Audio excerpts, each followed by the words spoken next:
حضرت ضیاءالدین مدنی رحمہ قطب مدینہ ہے، ان کی بارگاہ میں ایک شخص گیا، کہا کہ میں اعمال کا توسل مانتا ہوں لیکن حضور علیہ السلام کا توسل نہیں مانتا، یعنی میں یہ تو مانتا ہوں کہ نیکیاں وسیلہ بنیں گی لیکن میں حضور علیہ السلام کے وسیلے کا قائل نہیں ہوں۔ آپ نے فرمایا اچھا بیٹھو یہاں پر۔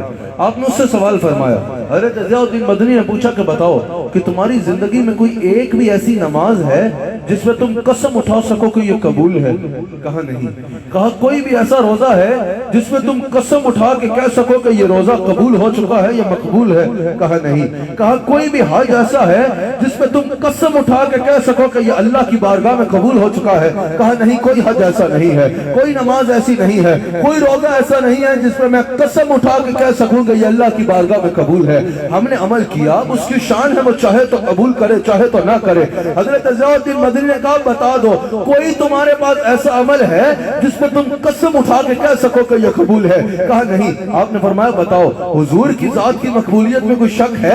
کہا ان کی ذات کی مقبولیت کا شک تو انسان کو کافر کر دیتا ہے، ان کی ذات کی مقبولیت میں کوئی شک نہیں۔ آپ نے فرمایا نادان، اس کا وسیلہ تو اپنا رہے ہو جس کی مقبولیت میں شک ہے، اور اس کے وسیلے سے بھاگ رہے ہو جس کی مقبولیت میں شک انسان کو کافر کر دیتا ہے۔ کہا جب بھی دعا کرو حضور کے وسیلے سے کرو، جب بھی مانگو تو وسیلے سے انہی کے مانگو، اس وسیلے سے کرم اور دوبارہ ہوگا، اس وسیلے سے کرم اور دوبارہ ہوگا۔ امام اہل سنت حضرت امام احمد رضا خان بریلوی رحمت اللہ تعالی علیہ، اعلیٰ حضرت نے رسالہ لکھا وسیلہ مصطفیٰ پہ، اور سب سے پہلے یہ آیت اپنے مقدمے میں لکھی، یا ایھا الذین آمنوا اتقوا اللہ وابتغوا الیہ الوسیلہ۔ آپ نے کہا کہ لوگ کہتے ہیں کہ اللہ کی طرف کوئی وسیلہ نہیں، تو آپ نے فرمایا کہ اللہ کی طرف اللہ کو ہی وسیلہ بنا لے، یہ کیسی بات ہے؟ مثال کے طور پہ اگر کسی کو وزیر اعظم سے ملنا ہو، وہ کسی سے کہے کہ میں نے وزیر اعظم سے ملنا ہے، کیا کروں؟ لوگ کہیں کہ وزیر اعظم سے کہو کہ وزیر اعظم سے ملا دے، وہ کہے گا کیسی بات کر رہے ہو؟ اس تک ملنے کے لیے کوئی ذریعہ چاہیے۔ اعلیٰ حضرت نے کہا اس سے کیا مراد ہے؟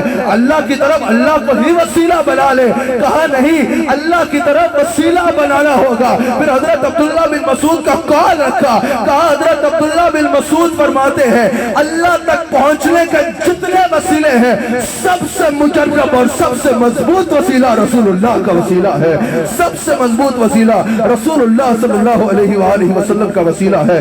اللہ تک پہنچنے کے جتنے راستے ہیں سب سے مضبوط وسیلہ رسول اللہ کا وسیلہ ہے۔ لوگ کہتے ہیں وسیلہ کا لفظ اہل سنت نے اپنی طرف سے گاڑ دیا، یا اہل سنت نے اپنی طرف سے وسیلہ نکال لیا۔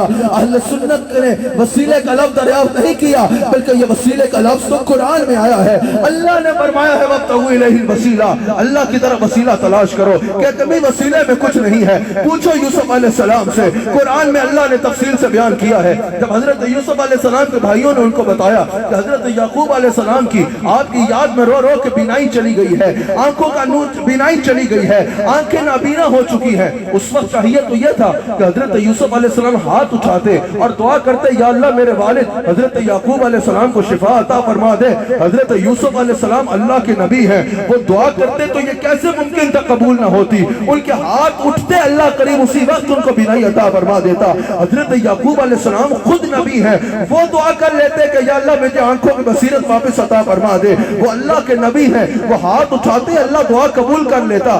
آپ یہی طریقہ بتاتے ہیں نا، آپ کے نزدیک بس یہی طریقہ ہے نا کہ وسیلہ کچھ نہیں، دعا کرو اور مانگ لو، وسیلہ نہ اپناؤ۔ تو اگر صرف یہ طریقہ ہوتا حضرت یوسف علیہ السلام ہاتھ اٹھاتے دعا کرتے اور ان کی دعا سے حضرت یعقوب کو بینائی مل جاتی، لیکن قرآن میں موجود ہے انہوں نے ایسا نہ کیا۔ انہوں نے کیا کیا؟ اپنی قمیض اپنے بھائیوں کو عطا کی کہ جاؤ یہ میرے والد کے آنکھوں پہ لگانا، جیسے ہی آنکھوں پہ لگے گی اللہ اس قمیض کے وسیلے سے انہیں شفا عطا کر دے گا۔ اور پھر قرآن میں موجود ہے ایسا ہی ہوا، بھائیوں نے ان کی قمیض لی، حضرت یعقوب علیہ السلام کے پاس گئے، یعقوب علیہ السلام کے چہرے پہ قمیض کا لگنا تھا کہ اللہ نے اس قمیض کے وسیلے سے قرآن میں موجود ہے کہ اس قمیض کا لگنا تھا، اللہ نے اس قمیض کے وسیلے سے ان کو شفا عطا فرما دی۔ اگر قمیض کا وسیلہ نہ ہوتا پھر تو دعا تھی نا، اس قمیض پہ کوئی دوائیاں تو نہیں لگی تھی، اس قمیض کے وسیلے سے اللہ نے یعقوب علیہ السلام کو شفا عطا کر دی،